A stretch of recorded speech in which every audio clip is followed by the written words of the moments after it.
தொடரும் India America இடையேயான நிழல் யுத்தம். வெல்வாரா மோடி. இந்தியா மற்றும் அமெரிக்கா இடையேயான முழுமையான வர்த்தக போட்டி குறித்து விரிவான அலசல். வீடியோவை முழுமையாக பார்க்கவும். அதற்கு முன் நமது ஃபாஸ்ட் நியூஸ் தமிழ் சேனலை சப்ஸ்கிரைப் செய்யுங்கள். இரண்டு மிகப்பெரிய ஜனநாயக நாடுகளான இந்தியாவிற்கும் அமெரிக்காவிற்கும் இடையேயான வெளிப்படையான நட்பு மற்றும் திரைமறைவு போட்டி குறித்து பேசப் போகிறோம்.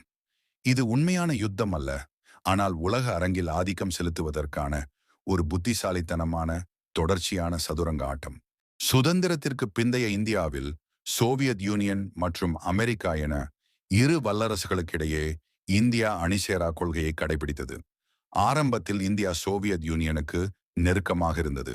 ஆனால் 1990களில் சோவியத் யூனியன் சிதைந்த பிறகு உலக அரசியலில் அமெரிக்காவின் ஆதிக்கம் அதிகரித்தது. அதன்பின் இந்தியாவின் பொருளாதார கொள்கைகள் மாறத் தொடங்கின.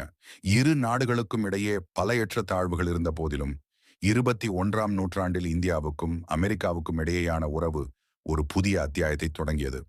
குறிப்பாக தீவிரவாதத்திற்கு எதிரான போர், பொருளாதார உறவுகள் மற்றும் இந்தோ பசிபிக் பிராந்திய பாதுகாப்பு ஆகியவற்றில் இரு நாடுகளும் கைகோர்த்தன.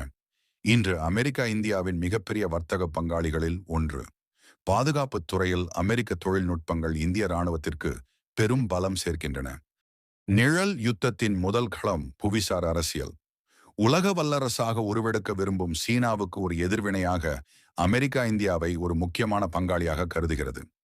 இந்தோ பசிபிக் பிராந்தியத்தில் சீனாவின் ஆதிக்கத்தை கட்டுப்படுத்த அமெரிக்கா, இந்தியா, ஜப்பான், ஆஸ்திரேலியா ஆகிய 4 நாடுகளை உள்ளடக்கிய குவாட் கூட்டணியை வலுப்படுத்துகிறது.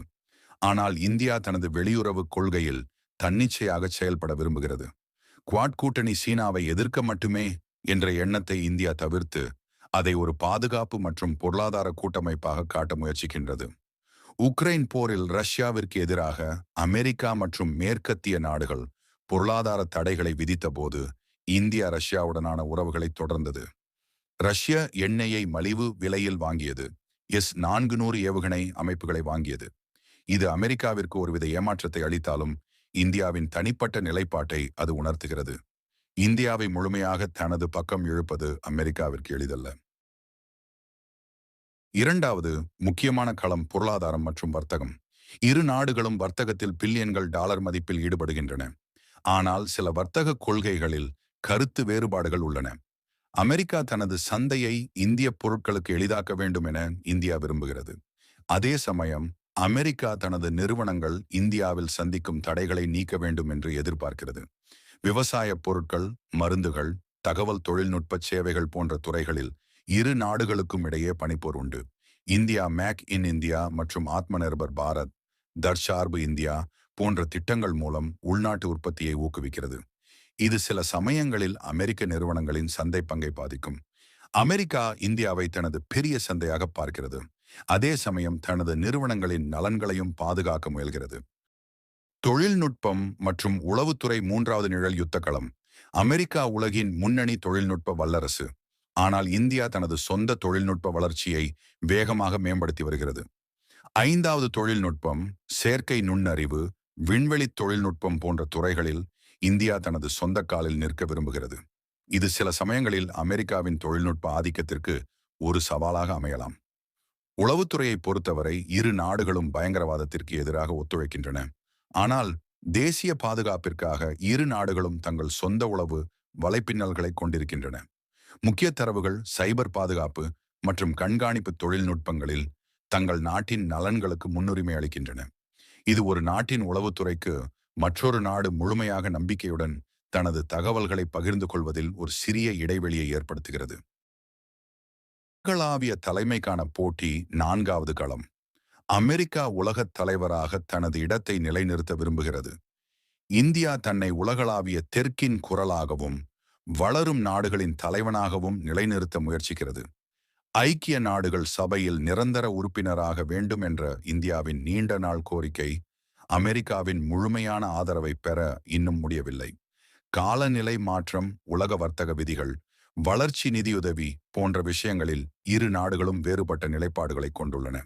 அமெரிக்கா தனது செல்வாக்கின் மூலம் உலகளாவிய விதிகளை வடிவமைக்க விரும்புகிறது. இந்தியா வளரும் நாடுகளின் நலன்களுக்கு முன்னுரிமை அளித்து நீதியான மற்றும் சமத்துவமான ஒரு உலக அமைப்பை உருவாக்க விரும்புகிறது. இது ஒரு மறைமுகமான போட்டிதான். இரு நாடுகளும் தங்கள் மதிப்பீடுகளின் அடிப்படையில் உலகளாவிய முடிவுகளில் செல்வாக்கு செலுத்த முயல்கின்றன. ஆக, இந்தியா அமெரிக்கா உறவு என்பது ஒரு சிக்கலான நாற்காலி விளையாட்டு. வெளிப்படையான ஒத்துழைப்பு, நட்பு மற்றும் பரஸ்பர நலன்கள் ஒருபுறம், மறுபுறம் புவிசார் அரசியல், பொருளாதாரம், தொழில்நுட்பம் மற்றும் உலகளாவிய தலைமைக்கான நுட்பமான போட்டிகள். இந்த நிழல் யுத்தம் ஒரு முழு அளவிலான மோதலுக்கு வழிவகுக்காது. மாறாக, இரு நாடுகளும் தங்கள் நலன்களை பாதுகாத்து உலக அரங்கில் தங்கள் செல்வாக்கை நிலைநிறுத்த மேற்கொள்ளும் தொடர்ச்சியான சமநிலை போராட்டமே இது. வரும் காலங்களில் இரு நாடுகளும் தங்கள் உறவை எவ்வாறு கையாள்கின்றன என்பதை பொறுத்தே உலக அரசியல் களம் பல மாற்றங்களை காணும். இது ஒரு ஆபத்தான பனிப்போர் அல்ல, மாறாக வளர்ந்து வரும் இரு வல்லரசு நாடுகளுக்கிடையே தவிர்க்க முடியாத ஒரு ராஜதந்திர போட்டி. எண்ணற்ற சவால்களை கடந்து இந்தியா சாதனை படைக்கும் என நம்புவோம். இந்தியனாய் பெருமிதம் கொள்வோம். ஜெய் ஹிந்த். இந்த விபரங்கள் உங்களுக்கு பிடித்திருக்கும் என்று நம்புகிறோம். உங்கள் கருத்துக்களையும் கேள்விகளையும் கமெண்ட்டுகளில் பதிவு செய்யுங்கள்.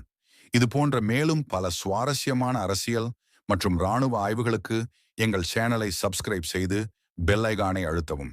அடுத்த வீடியோவில் சந்திப்போம். நன்றி.